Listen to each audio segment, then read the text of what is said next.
Hello everyone, welcome back to a Whiskey Adventure. Today's quest is another bottle review, and we've got a very, very special one today. This is one that is a little near and dear to my heart. So this is Balcones. We'll definitely be... Crap, I forgot to lock the wheels.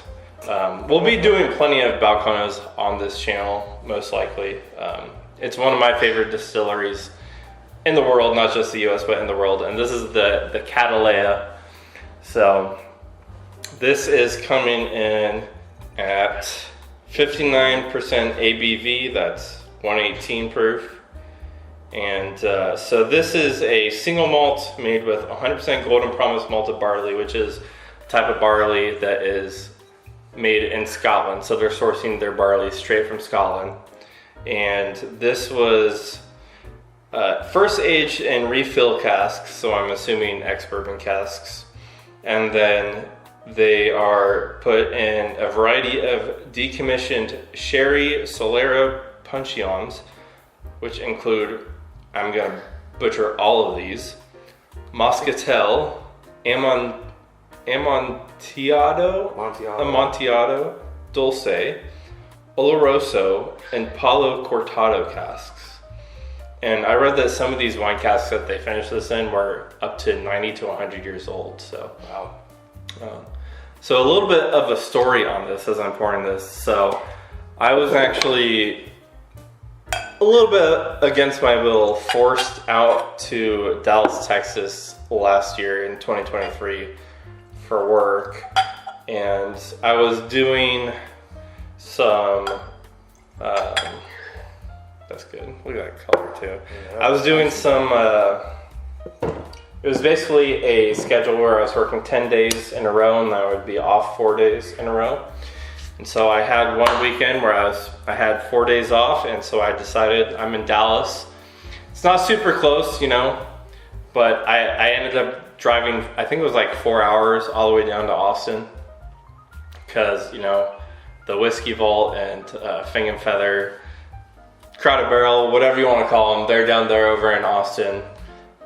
And there's obviously still Austin there as well. And so I went down there for a day, hung out with the guys, the bartender over at Crowded Barrel.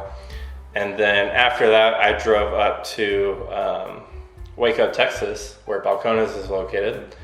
And I ended up spending the night because there was a crazy thunderstorm going on. Nothing like we've ever seen in California. It felt like you were just in a shower with how much water was pouring on. You could barely see in front of you driving. So I didn't even feel safe driving on the freeway at that point. So I went and got a hotel, stayed the night over. And so my plan was to go to Balcones afterwards, see if they have any like distillery exclusives or anything like that. And so I showed up around, I think it was like 10 o'clock in the morning. And they were unfortunately closed for some reason, and I didn't know anything about this, by the way. I probably should have looked into things, but I didn't. You know, it was all kind of spur of the moment. And turns out they were prepping for their 15th year anniversary. And there's a whole bunch of Cult of Balcones guys just already sitting in line outside the gates, just waiting for it to open. I believe gates opened at like 2 o'clock that day. So I thought about kind of, you know, going elsewhere and kind of returning after a while, but I ended up hanging out with the Cult of Balcones guys. I'm actually also in that Facebook group. So I hung out with them for basically 4 hours straight, and some really generous people over there, they were able to, so you had to buy an actual ticket to get into this event, and it was like a $50 ticket, so it wasn't cheap. And so a guy I met there, he not only had an extra ticket to get in, but he actually also had an extra VIP ticket for their VIP tasting. And that was like a $90 value. And so he was super nice, and he, you know, gave that to me. So I was able to partake in all of that. I got to do the VIP tasting with all of them. And I might even just post some of the pictures of that tasting, because that was one of my favorite moments of that whole Dallas trip. And some of the stuff that we tasted in that little private tasting was just out of this world. And The Cataleja is one of the bottles that we tasted, and they also release it on that day. And so this holds just like a little special spot in my heart because of that whole shebang that happened. I just happened to be there for all of that to happen. It's just kind of a crazy story, but let's get into this because I'm excited. This is my first time coming back to this in a year since I had it at that event. Wow. Oh my God. Yeah, it's definitely got that Texas funk right there on that nose. I still don't know what that means. I don't know. Something in Texas whiskey just had that different. They just hit different on the nose, on the palate. Everyone says Texas funk, and I still don't know. It just smells good and it tastes good to me. Yeah, it's interesting. Don't know how to explain it. A little bit of barrel char on there. Some dark chocolate for sure. Some honey, like raw honey. Like still in the honeycomb.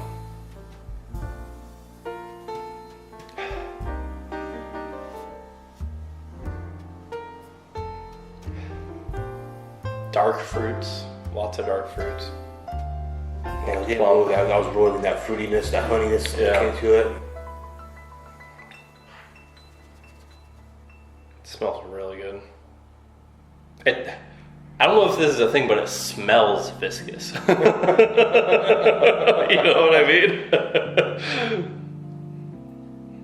All right, let's get into this.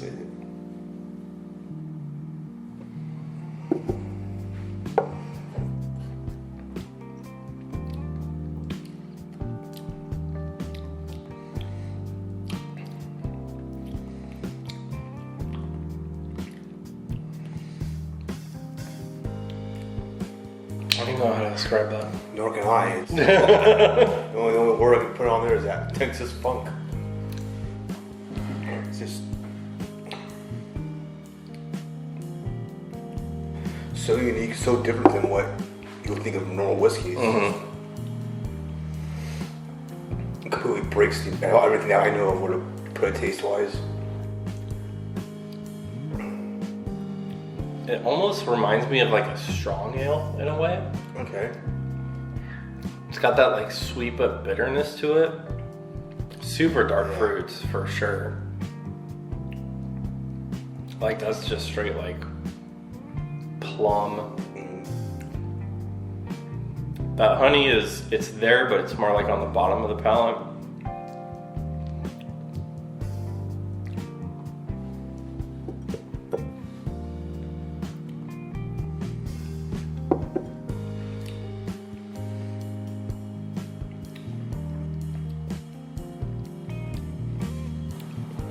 It's just dark, dude.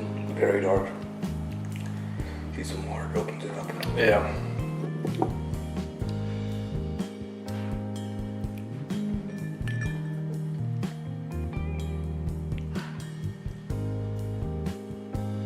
I feel like the honey came out a little bit more. By the way, this bottle is like, I believe it was $130 at the release, and that's how much I paid for it at Total Wine. I've seen it range from $100 to $130, and then some places I've charged a little bit to like $150. Didn't really do much in my end. I mean, it slowed the palate down a little, but it still has all those weird, funky taste, more kind of like lime of a darker beer.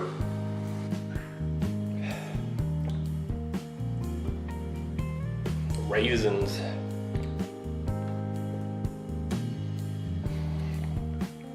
Raisins and dried fig.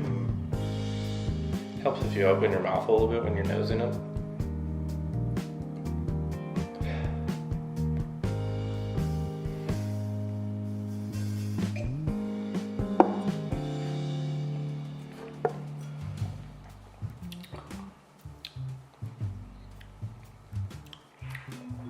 I don't think the water, I think I like it better without the water. True. Yeah, I'm gonna agree with you on that one. I don't know how to describe this really.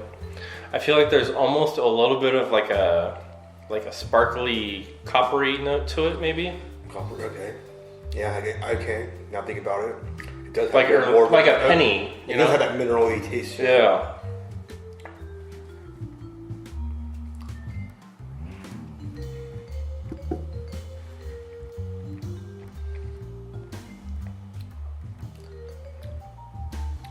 One thing I'll say is it definitely, to me, it does not taste like 118 proof.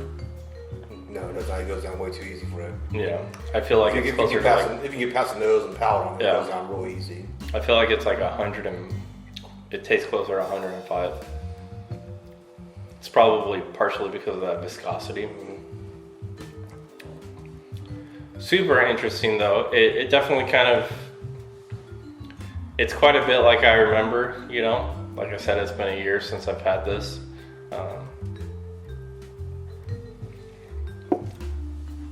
To be honest, I wasn't totally enamored by it when, so I bought it for someone who was a friend at the time, and he let me crack it so I can, you know, try it again.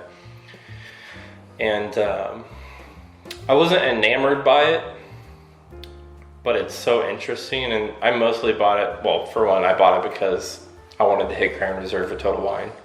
They had a 9 times point event up in Temecula, so that was one reason why I bought it, but it mostly, it's just because it has a special place in my heart because of that whole trip and everything, so it's just kind of a bit nostalgic in a way because of that. I know that there's a lot of people out there that love this bottle. I personally probably wouldn't pay that much again just because I love their standard single malt with like special finishes so much more. But I mean, I think it's definitely an experience that you're not going to get anywhere else. Right. You got anything else to add? No, I'm gonna say. I mean, for me, it was good. It was different. Wouldn't be a bottle I would buy, but for you, given the experience you had being there, I can understand why. It's gonna be better nostalgia from all of that event. Yeah. Possibly once in a lifetime event. Yeah, exactly. I mean, it's probably not a bottle that I'll be grabbing too often, but you know, special pour every so often and kind of remind me of that and everything.